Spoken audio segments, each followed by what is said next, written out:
নমস্কার প্রিয় বন্ধুরা, যেমনটা আমরা সবাই জানি মানুষের জীবনের প্রতিটি সমস্যার সমাধান শ্রীমদ্ ভগবদ্ গীতার মধ্যেই লুকিয়ে আছে। কিন্তু আজকের এই ব্যস্ত জীবনে গীতার ১৮টি অধ্যায়ের ৭০০টি শ্লোক পড়ে আর সেগুলো গভীরভাবে বোঝা সত্যিই কি সবার পক্ষে সম্ভব? না, এটা অনেকের কাছেই কঠিন। তাই আজকের এই বিশেষ ভিডিওতে আমরা আলোচনা করব গীতার ১৮টি অধ্যায়ের ৭০০টি শ্লোকের সারাংশ নিয়ে। এমনভাবে আলোচনা করা হবে যা আজকের প্রজন্মের প্রতিটি মানুষের জন্য প্রাসঙ্গিক। সে যে কোনো বয়সেরই হোক না কেন, তার ক্যারিয়ার, জীবন, সম্পর্ক, সব সমস্যার সমাধান আপনি এই গীতা সারাংশ থেকে খুব সহজ ও সরল ভাষায় জানতে পারবেন। আপনি যদি শ্রীমদ্ ভগবদ্গীতার এই অমূল্য জ্ঞানের প্রকৃত উপকার পেতে চান, তাহলে অনুরোধ করব এই গীতার ৬০টি একদম শেষ পর্যন্ত পড়ুন। এই ভাবনাগুলো প্রতিদিন সকালে ও রাতে ঘুমানোর আগে শুনলে আপনার জীবন ধীরে ধীরে বদলাতে বাধ্য। আর আমাদের কৃষ্ণকথা চ্যানেলটা বড় করার জন্য সাবস্ক্রাইব করে দাও। বলা হয় গীতা কেবলমাত্র একটি ধর্মের জন্য নয়, এটি পৃথিবীর প্রতিটি মানুষের জন্য, যাতে সে জীবনে সত্যিকারের সুখ, শান্তি ও সাফল্য অর্জন করতে পারে। শ্রীমদ্ ভগবদ্গীতা এমন একটিমাত্র গ্রন্থ যা মানুষকে জীবনের প্রকৃত পথ দেখায়। যে ঘরে প্রতিদিন গীতার পাঠ হয় সেই ঘরে স্বয়ং ভগবান শ্রীকৃষ্ণের আগমন ঘটে। প্রতিবার গীতায় ভগবান শ্রীকৃষ্ণ বলেন, হে অর্জুন, আমি সকল প্রাণীরই হৃদয়ে অবস্থান করি। আমি সকল কিছু সূচনা, মধ্য ও শেষ।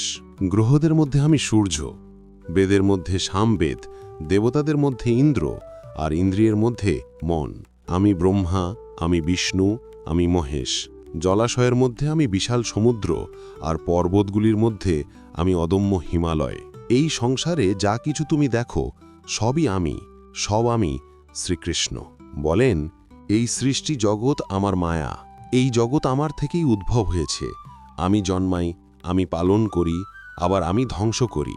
আমি অতীত, বর্তমান ও ভবিষ্যতের সমস্ত প্রাণীকে জানি, কিন্তু আমাকে সত্যিকারে কেউ চেনে না।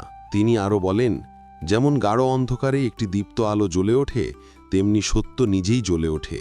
তাই মানুষের উচিত সর্বদা সত্যের পথেই চলা। মৃত্যু এক পরিবর্তনহীন সত্য, যা চিরকাল ছিল, আছে এবং থাকবে। জন্ম মৃত্যুর এই চক্র অনন্তকাল ধরে চলছে। একজন মানুষ হয়তো হাজারো জ্ঞান অর্জন করবে, সারা দুনিয়া জয় করবে, কিন্তু যদি সে নিজেকেই না চেনে, তবে সে প্রকৃত জ্ঞানী হতে পারবে কি? কেউ যদি তোমাকে অবজ্ঞা করে, তাহলে কষ্ট পেও না, কারণ সে তোমার আসল মূল্য জানে না। যে সম্পর্ক তোমায় কাঁদায়, তার চেয়ে গভীর সম্পর্ক আর কিছু হতে পারে না। আর যে সম্পর্ক কাঁদিয়ে রেখে দেয়, তার চেয়ে দুর্বল সম্পর্ক আর কিছু নেই।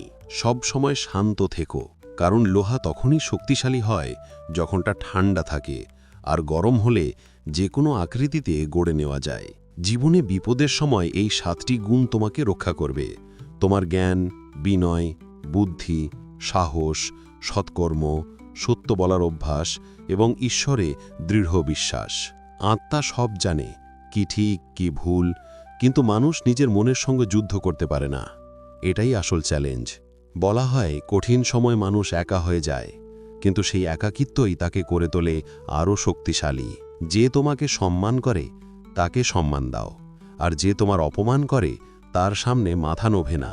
শ্রীকৃষ্ণ বলেন, হে অর্জুন, যে ব্যক্তি কখনো বেশি আনন্দিত হয় না, কাউকে ঘৃণা করে না, দুঃখ পায় না, আকাঙ্ক্ষা করে না, যে ভালো মন্দ দুইকেই ত্যাগ করেছে, সেই আমার প্রিয়। আমায় লাভ করার 3টি পথ: ধ্যানযোগ, জ্ঞানযোগ ও কর্মযোগ। এদের মধ্যে কর্মযোগই সর্বোৎকৃষ্ট। যেমন মানুষ পুরনো জামাকাপড় ছেড়ে নতুন পরে, তেমনি আত্মা একটি শরীর ত্যাগ করে নতুন শরীর ধারণ করে। এই সত্যকে গ্রহণ করে ভয়হীনভাবে জীবন কাটাও। শ্রীকৃষ্ণ বলেন, যে আমায় জানে তার আর কিছু জানার থাকে না। সে জন্ম মৃত্যুর বন্ধন থেকে চিরতরে মুক্ত হয়ে যায়। যদি কেউ গীতাকে পড়ে এবং পালন করে, তবে তার সমস্ত পাপ নাশ হয়। যা ভাগ্যে আছে তা তোমার কাছে আসবেই, আর যা নেই তা এলেও থাকবে না। যেমন বাতাসের ঝাপটা নৌকাকে দিগ্ভ্রান্ত করে, তেমনি মানুষের ইচ্ছেগুলো তার বুদ্ধিকে কাঁপিয়ে তোলে। জ্ঞানী ব্যক্তি হলেন যিনি অন্যের গুণ দেখে তা গ্রহণ করেন, ঈর্ষা করেন না, তুলনা করেন না। অস্ত্র শরীরকে আঘাত করে, কিন্তু কথা আত্মাকেও জখম করতে পারে। যে ব্যক্তি নিজেকে শরীর বলে মনে করে না, যে নিজেকে ঈশ্বর থেকে আলাদা ভাবে না, সে চিরতরে জন্ম মৃত্যুর বন্ধন থেকে মুক্ত হয়। সংসারের পথ হল নিষ্কাম কর্ম, আর ঈশ্বর ভক্তের পথ শান্তি ও স্থিরতা। মানব কল্যাণই গীতার মূল লক্ষ্য, তাই নিজের কাজ করতে করতে মানুষের ভালোটাই ভাবো। শ্রীকৃষ্ণ বলেন, যে তোমার পাশে থাকে তার পাশে থেকো, যে তোমার বিশ্বাস ভাঙে তাকে ছেড়ে দাও। যেখানে তোমার সম্মান নেই সেখানে যেও না, নহলে সবাই তোমাকে দুর্বল ভাববে। যেখানে বৃষ্টি হয় না সেখানকার ফসল শুকিয়ে যায়, আর যেখানে সংস্কার নেই সেখানকার জাতিও শুকিয়ে যায়। যে বলে তার সময় নেই, আসলে তার কাছে সময় আছে, কিন্তু তোমার জন্য নয়, কারণ তুমি তার বিশেষ তালিকায় নেই। হে অর্জুন, যে আমার জন্ম ও কর্মকে বোঝে সে মৃত্যু পর আবার জন্ম নেয় না, বরং আমার চিরন্তন ধামে পৌঁছে যায়। যে ব্যক্তি সব কামনা ত্যাগ করে, আমি এবং আমার মোহ থেকে মুক্ত হয়, সে পায় অপার শান্তি। যে বিশ্বাস করে না আর জ্ঞানের অভাব রয়েছে, সে কখনো সুখ বা সফলতা পায় না। ঈশ্বর যা দিয়েছেন তাই যথেষ্ট, এটাই অপরিবর্তনীয় সত্য। সংযম, সদাচার, স্নেহ ও সেবা, এই গুণগুলো সৎসঙ্গ ছাড়া আসে না। প্রার্থনা হয়তো ভাগ্য বদলাবে না, কিন্তু এটা চরিত্র বদলে দেয় চিরতরে। তোমার কথা এমনভাবে বলো যাতে একদিন সেটি ফিরিয়ে নিলেও তোমার মনে না লাগে তেতো। নিজের মধ্যে সম্মানবোধ রাখো, নহলে লোকজন তোমাকে সেখানেও চাপা দেবে যেখানে তোমার অধিকার আছে।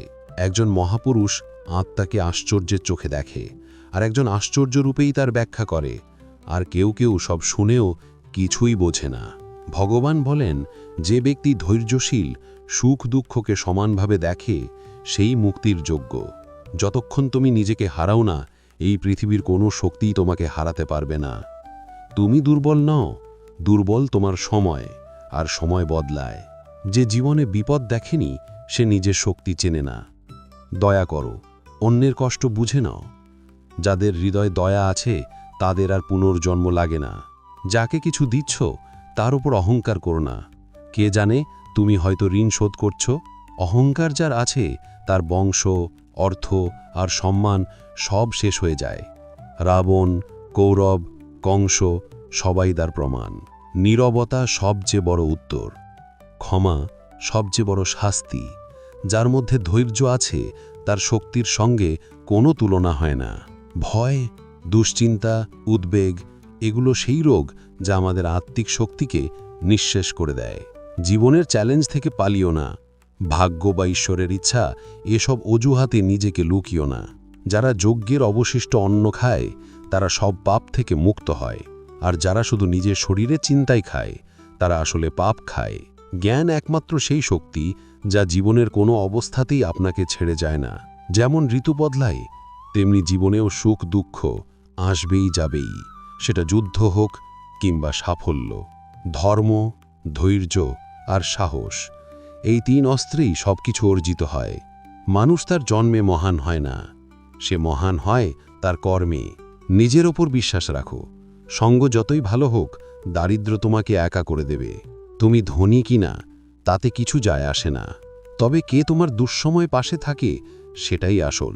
তোমার ধর্ম যাই হোক, আগে ভালো মানুষ হও। হিসেব হবে কর্মের, ধর্মের নয়। যদি তুমি শুধু খুশির জন্য কাজ করো তাহলে খুশি পাবে না, কিন্তু যদি খুশি থেকে কাজ করো খুশি নিজেই ফিরে আসবে। যদি তুমি অন্যের মঙ্গল চাও তবে প্রকৃতির নিয়মে তা তোমার কাছেও ফিরে আসবে। তোমার মূল্য ঠিক হয় তুমি কি করছো তার ওপর নয়, তুমি নিজেকে কি ভাবছো তার ওপর। তোমার মুখে যদি থাকে হাসি আর মনে থাকে আনন্দ, তবে সেটাই তোমার সর্বশ্রেষ্ঠ ধন। যার জন্য তুমি এতদিন ধরে অপেক্ষা করছো সেই মুহূর্ত আসবে, আর তখন এত কিছু আসবে যে তুমি তা সামলাতেই পারবে না। শ্রীমদ্ ভগবদ্ গীতায় যাকে সর্বোচ্চ স্তরের প্রেমিক ভক্ত বলা হয়েছে তাকে জ্ঞানী ভক্ত বলা হয়। তার মনে কোনো কামনা বাসনা থাকে না, সে কেবল ভগবানের প্রেমেই নিমগ্ন থাকে। এই ধরনের প্রেমিক ভক্তদের মধ্যে গোপীদের নাম সর্বাধিক বিখ্যাত। তারা নিজের প্রিয় ভগবানের সুখ ত্যাগ করে তাকেই নিজের সুখ বলে মনে করেছিল। জ্ঞানী ভক্ত অর্থাৎ প্রেমিক ভক্ত ভগবানের থেকে কিছুই চায় না, তাই সে ভগবানের শ্রেষ্ঠতম ভক্ত। লক্ষ্য করা যায় খারাপ মানুষরা সবসময় খারাপ কাজ করে, তবুও তারা সুখে ও সমৃদ্ধিতে জীবন কাটায়। আর ভালো মানুষরা জীবনে ভালো কাজ করেও শুধু অপমান আর যন্ত্রণা পায়। মানুষের মনে প্রায়ই প্রশ্ন আসে, যারা ভালো কাজ করে তারা কষ্ট পায় কেন, আর যারা অন্যায় পথে চলে তারা সুখে থাকে কেন? লোকজন ভাবে এখন আর ভালো মানুষ হওয়ার সময় নেই। যদি এই প্রশ্ন তোমার মনেও আসে, তাহলে আজ তুমি এর উত্তর পাবে। এই উত্তর গীতা ও শ্রীমদ্ ভাগবতে লেখা আছে, যা ভগবান শ্রীকৃষ্ণ নিজে অর্জুনকে বলেছিলেন। একদিন অর্জুন গভীর দ্বিধায় ভুগছিল। সে ভগবান শ্রীকৃষ্ণের কাছে এসে বলল, আমি খুব বিভ্রান্তা হে কানা, আমাকে এর উত্তর দিন। শুনে শ্রীকৃষ্ণ হেসে বললেন, মানুষ যে ভাবে বা অনুভব করে সবসময় তাই সত্যি নয়। অজ্ঞতার কারণে সে সত্যকে দেখতে পায় না। অর্জুন তখনও কিছুটা বিভ্রান্ত ছিল। তখন শ্রীকৃষ্ণ বললেন, হে পার্থ, আমি তোমাকে একটি গল্প বলি, যেটা শুনলে তোমার প্রশ্নের উত্তর পরিষ্কার হয়ে যাবে। কারণ প্রতিটি প্রাণী তার কর্ম অনুযায়ী ফল পায়। প্রকৃতি সকলকে নিজের পথ বেছে নেওয়ার সুযোগ দেয়। এখন সেটা মানুষের ইচ্ছা, সে ধর্মের পথে চলবে নাকি অধর্মের। এক শহরে দুইজন মানুষ থাকত। একজন ছিলেন সৎ ব্যবসায়ী, যিনি প্রতিদিন মন্দির যেতেন, দান ধর্ম করতেন, ভগবানের পূজা করতেন। আরেকজন ছিল সম্পূর্ণ বিপরীত। সেও প্রতিদিন মন্দির যেত, কিন্তু পূজা করতে নয়, মন্দিরের বাইরে থেকে জুতো চপ্পল চুরি করতে। সে একদিন ভাবল, আজ মন্দিরে টাকা চুরি সঠিক সুযোগ। সে পণ্ডিতজির চোখ ফাঁকি দিয়ে মন্দিরের সব টাকা চুরি করে ফেলল। ঠিক তখনই সেই ধর্মবিশ্বাসী ব্যবসায়ী মন্দিরে পৌঁছালেন। দুর্ভাগ্যবশত তাকে পুরোহিত চোর মনে করে চেঁচিয়ে ওঠেন। লোকজন এসে তাকে বেধর মারধর করল। সে কোনো মতে প্রাণ নিয়ে পালিয়ে গেল, কিন্তু বেরিয়ে আসার সময় একটা গাড়ির সাথে ধাক্কা লেগে গুরুতর আহত হল। ল্যাংড়াতে ল্যাংড়াতে সে বাড়ি ফিরছিল। রাস্তার মাঝে তার সঙ্গে দেখা হলো সেই চোরের, যে মন্দিরের টাকা নিয়ে পালাচ্ছিল। চোর বলল, আজ আমার ভাগ্য জেগে উঠেছে, আমি এত টাকা পেয়ে গেলাম একসাথে। এটা দেখে সৎ লোকটি ভীষণ কষ্ট পেল। সে রেগে গিয়ে নিজের ঘরের সব ভগবানের ছবি খুলে ফেলে দিল। বছর কয়েক পর দুজনই মারা গেল। মৃত্যুর পরে সৎ লোকটি যমরাজের দরবারে পৌঁছালো। সেখানে সেই চোরকেও দেখে সে আরও ক্ষুব্ধ হয়ে পড়ল। সে যমরাজকে জিজ্ঞেস করল, আমি সারা জীবন ভালো কাজ করলাম, পূজা দান করলাম, তবু অপমান, কষ্ট আর ব্যথা ছাড়া কিছুই পেলাম না, আর এই পাপী লোকটা সুখে বেঁচে থাকলো। যমরাজ শান্তভাবে উত্তর দিলেন, পুত্র, তুমি ভুল করছো। যেদিন তুমি গাড়ির ধাক্কা খেয়েছিলে সেদিনই ছিল তোমার মৃত্যুর দিন, কিন্তু তোমার ভালো কাজের কারণে তোমার মৃত্যু শুধুই এক ছোট আঘাতে পরিণত হয়েছিল। আর এই পাপীর কথা যদি জানতে চাও, তবে জেনে রাখো, তার ভাগ্যে রাজযোগ ছিল, কিন্তু নিজের কুকর্মের জন্য সে কেবল সামান্য টাকার থলিতেই সীমাবদ্ধ হয়ে গেল। গল্পটা শেষ করে ভগবান অর্জুনকে বললেন, হে পার্থ, এখন কি তোমার প্রশ্নের উত্তর পেলে? ভালো কাজ করে যাও, কারণ ঈশ্বরের কৃপা সব সময় তার সঙ্গেই থাকে। তোমার ভালো কাজ কখনো বৃথা যায় না, তাই কখনো তা বন্ধ করো না। ভালো কাজই মানুষকে পুণ্য দেয় এবং জীবনের সঠিক পথ দেখায়।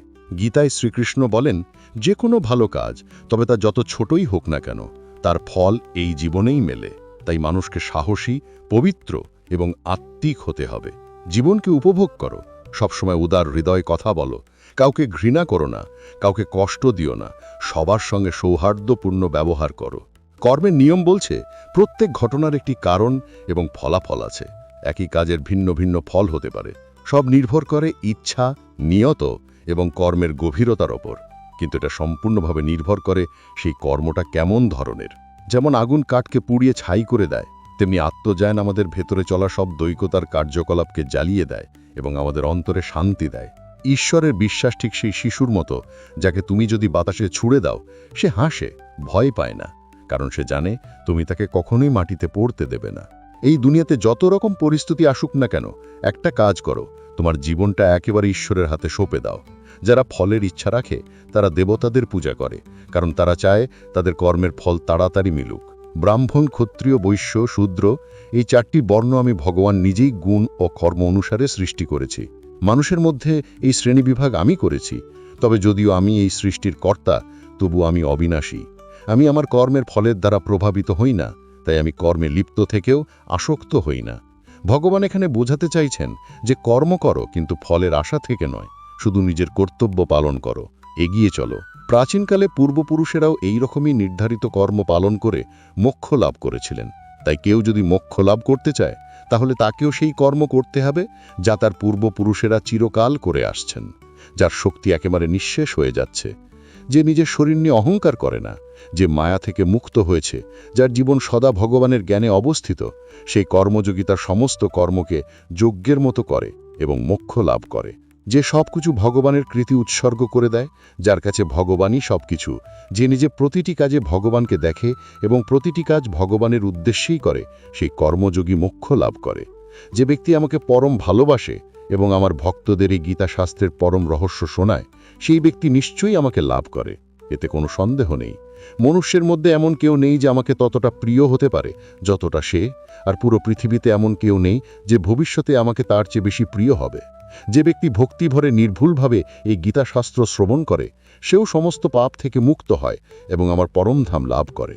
জীবনের সবচেয়ে মূল্যবান জিনিস হলো তোমার বর্তমান। একবার যদি এটা হারিয়ে যায়, তাহলে পৃথিবীর সমস্ত ধন সম্পত্তি দিয়েও তার ফেরত আসে না। শ্রীকৃষ্ণ বলেন, মানুষ খুব সহজেই তার জীবন সরলভাবে কাটাতে পারে, তবুও সে কখনো সহজ জীবনযাপন করতে পারে না। সে সর্বদা চিন্তায় ডুবে থাকে। সে অতীতের কাহিনী শুনে ভবিষ্যতের ভেবে ভেবে দুঃখ পায়। মৃত্যু ভয় তাকে গ্রাস করে। সে না জীবনের স্বাদ নিতে পারে, না মৃত্যুকে আপন করে নিতে পারে। সে নিজের জীবনও ঠিকভাবে উপভোগ করতে পারে না, না মৃত্যুকে শান্ত মনে গ্রহণ করতে পারে। একজন জ্ঞানী ব্যক্তি না মৃতের জন্য দুঃখ করে, না জীবিতদের জন্য কাঁদে। সে জানে যে মারা গেছে সে আবার জন্ম নেবে, আর যে বেঁচে আছে সে একদিন মৃত্যুবরণ করবে। শ্রীকৃষ্ণ বলেন, আমি তোমার অতীতকে ঠিক করতে পারি না, কিন্তু যদি তুমি তোমার বর্তমান জীবনে সৎ ও শুভকর্ম করো, তবে তোমার ভবিষ্যৎ অবশ্যই সুন্দর ও সফল হবে। আগামীকাল আমি এই বিষয়টি স্পষ্ট করব। যদি তুমি ভগবানের কাছে কিছু চাও, তবে তার উপর রাগ করো না, কারণ ভগবান সেটা দেন না যা তোমার ভালো লাগে। তিনি দেন সেটা যেটা তোমার ভালো হয়ে থাকে। যেমন সমুদ্র পার হওয়ার জন্য নৌকাই একমাত্র মাধ্যম, ঠিক সেমনটাই সত্য হওয়ার একমাত্র সিঁড়ি। আমরা কিছু না বললেও তিনি আমাদের কথা শুনে ফেলেন। এই জন্যই তার নাম ভগবান। আমরা মুখে কিছু না বললেও তাকে অনুভব করতে পারি। এই জন্যই তার নাম বিশ্বাস। শ্রীকৃষ্ণ বলেন, আমি পৃথিবীর সুবাস, আমি অগ্নির দীপ্তি। ভগবান বলেন, যে ব্যক্তি ভক্তদের মধ্যে গীতার রহস্য বোঝাতে পারে এবং এই জ্ঞান ছড়িয়ে দেয়, সেই ব্যক্তি আমার খুব প্রিয়। বন্ধুরা, আমি আশা করি এই ভিডিও থেকে তোমরা অনেক কিছু শিখেছ। দেখা হবে পরের ভিডিওতে।